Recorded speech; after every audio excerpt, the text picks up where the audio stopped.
여러분 안녕하십니까? EBS 초대석 정관용입니다. 최저임금 인상 그리고 근로시간 단축 이 두 가지가 요즘 우리 사회의 가장 큰 쟁점이죠. 물론 너무 과도한 노동시간을 줄여서 적게 일하고도 또 생활에 필요한 임금을 받고 그래서 워라밸을 시행에 옮길 수 있다면 그보다 좋은 게 어디 있겠습니까? 하지만 고용주들 입장에서는 상당히 부담이 된다. 그래서 재계의 반발 목소리가 터져나오는 것 또한 현실입니다. 여기서 중요한 개념이 바로 생산성이죠. 그렇습니다. 생산성만 올라간다면 모두가 함께 윈윈 할 수 있을 텐데요. 그래서 오늘 한국생산성본부의 노규성 회장을 모시고 말씀을 좀 듣도록 하겠습니다. 회장님 어서 오십시오. 네, 안녕하십니까. 네, 제가 말씀드린 게 우선 답은 맞죠? 예, 맞습니다. 적게 일하고도 임금 충분히 받으려면 생산성이 올라가면 되는 거죠? 맞습니다. 생산성이 매우 중요하죠. 말하자면 임금을 인상하려면 뭐딘가 얻어야 되고, 그렇죠. 예, 그다음에 노동 시간을 단축하려면 뭔가 이 효율성이 있어야 되지 않겠습니까? 높아져야 되고. 예. 그래서 생산성이 매우 중요한 이슈로 지금 대두가 되어 있는 건 사실입니다. 네. 생산성이라고 하는 개념의 정의부터 좀 내려보죠. 생산성을 뭐로 규정합니까? 생산하기 위해서는 뭔가 투입이 돼야 되지 않겠어요? 그렇죠. 다양한 게 있는데 뭐 대표적인 것으로 노동 혹은 또 자본 이렇게 얘기를 합니다. 예. 산출되는 것은 이제 뭐 생산량일 수도 있고 매출액일 수도 있고 또 국가적으로 보면 GDP일 수도 있고 그렇습니다. 어쨌든 투입된 그분의 산출분이 얼만큼 되는가? 투입분의 산출. 그렇습니다. 네. 그걸 이제 나누어서 이제 계산을 하게 되는데요. 예를 들어서 같은 일을 하는데 조금 더 효율적으로 일을 해서 생산량은 같았다. 그러면 시간을 줄인 거니까 그건 그렇죠. 생산성이 올라간 거고요. 올라가죠. 뭐 대표적인 예가 최근에 컴퓨터를 활용해서 예. 5시간 하던 것을 3시간으로 줄였다. 그럼 그건 당연히 생산성이 높아진 올라가는 거죠. 네. 근데 그게 매우 중요한 시사점이 있는 게 그 2시간을 줄인 것을 바로 우리가 노동시간 단축하는 시간에 맞춰서 퇴근을 할 수가 있고, 그렇죠. 퇴근을 하게 되면 쉬면서 뭐 창의적인 생각도 하게 되고 또 뭔가 여유로운 그런 삶을 가지면서 재충전도 하고, 예. 아니면 이제 어떤 분들은 그 시간 동안 자기 개발을 위해서 뭐 어학도 듣기도 하고 또 체력 단련도 하고, 이래서 바로 정부가 추구하는 노동시간 단축을 생산성으로 인해서 실현 가능하다, 이렇게 말씀드릴 수가 있을 것 같습니다.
자본 생산성이라는 개념도 있습니까? 있습니다. 아, 그래요? 예. 그래서 사실은 노동만 가지고 뭐가 나오겠습니까? 여러 가지 환경이라든가 또 자본도 들어가고요.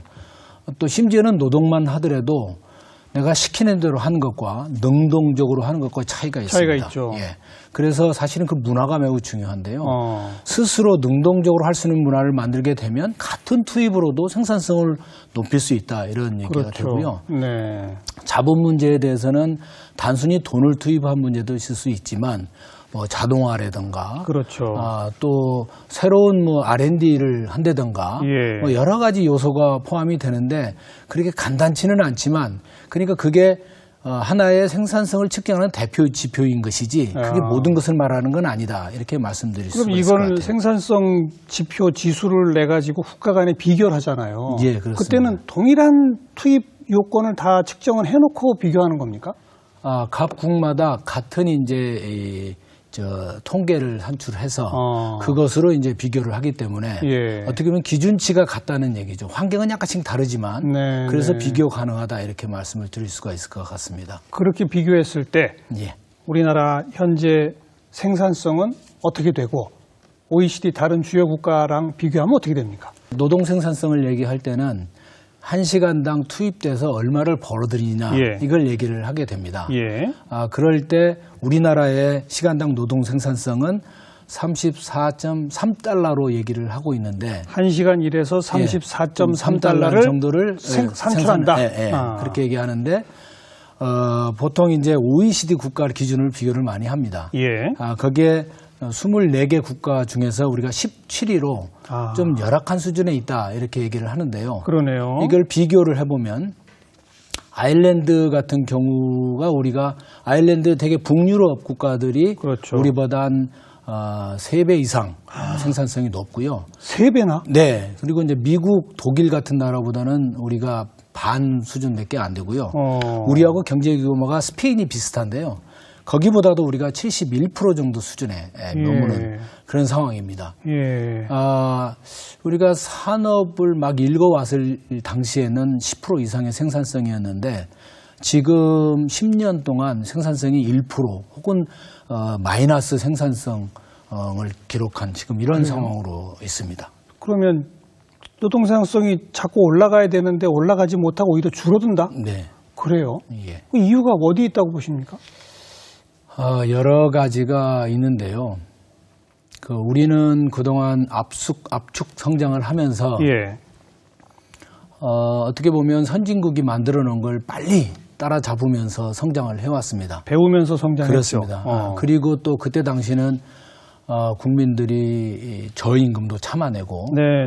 그러면서 성장을 해왔기 때문에 생산성이 높았는데 점차 이제 우리가 3만 불 시대로 지금 접어들었지 않습니까? 그렇죠. 그러니까 임금도 올라갔죠.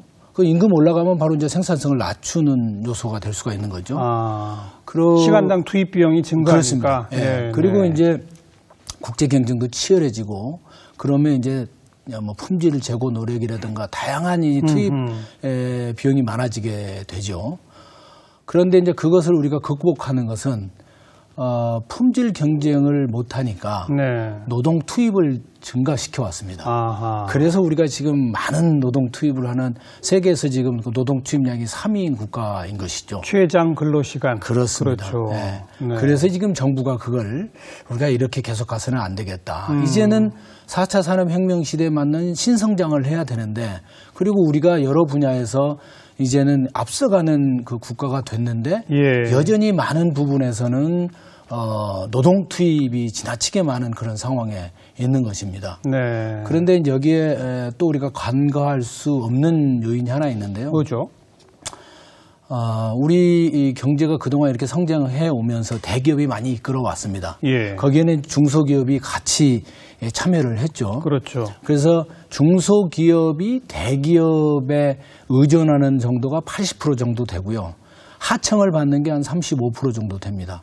그런데 지금 잘 아시듯이 대기업도 어떻게 보면 경쟁력을 높이기 위해서 계속해서 생산성을 높여야 되니까 하청 기업들에게 이제 뭐 가격이나 압력이라든가 이런 가치 보장 체계가 지금 만들어지지 않고 있는 상황이 매우 어렵다. 그러니까 중소기업이 뭘 노력해서 혁신을 하더라도 그게 이제 몫이 또 대기업으로도 많이 가는 경향도 있고 생산성은 투입하는 것과 산출을 생각하는 거니까 그렇죠. 투입을 줄이는 노력도 중요하지만 산출해서 가치 보장하는 것이 또 이 환경이 매우 중요합니다.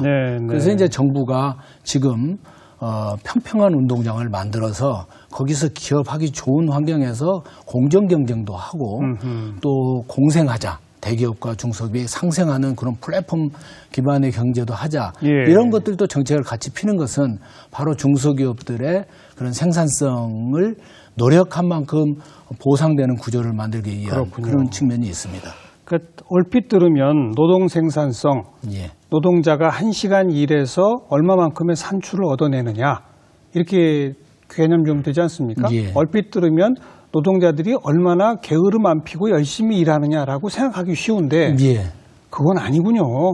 정말 복합적인 요인이 작용하는 거군요. 그렇습니다. 예. 뭐 어찌 보면 공장 설비의 자동화 정도라든지 그렇습니다. 또 대기업 중소기업 간의 관계와 같은 이런 모든 게 반영돼서 나타난 수치가 바로 그거로군요. 그렇습니다. 거기에 이제 또 다른 게 뭐냐. 우리가 그동안 이렇게 그 압축 성장을 해오면서 노동 투입이 많은 것, 장시간 노동이 존중되는 문화. 네, 네. 많이 일하면 아 그래 넌 잘했어 라고 아주 하면서 성실한 사람이야. 그렇게 예. 평가하는 문화도 예. 있었고 그러다 예. 보니까 그게 경직된 구조, 네. 의사결정 구조도 이제 길고 그러다 보면 창의성이라든가 또 혁신성이라든가 이런 것들을 발현할 수가 없는 문화. 그렇죠. 그리고 수동적이고. 네. 그러니까 이게 이제 노동자들도 뭐 주어진 시간 일하고 그다음에 좀 뭐 늘어지면 내가 야근하면 또 야근 수당 받고 뭐 그러면서 생산성이 또 조직 문화에서도 좀 낮아지는 환경도 좀 무시할 수가 없다 이렇게 볼 수가 있을 것 같습니다. 그런데 잘 정말 이해가 안 되는 게 아일랜드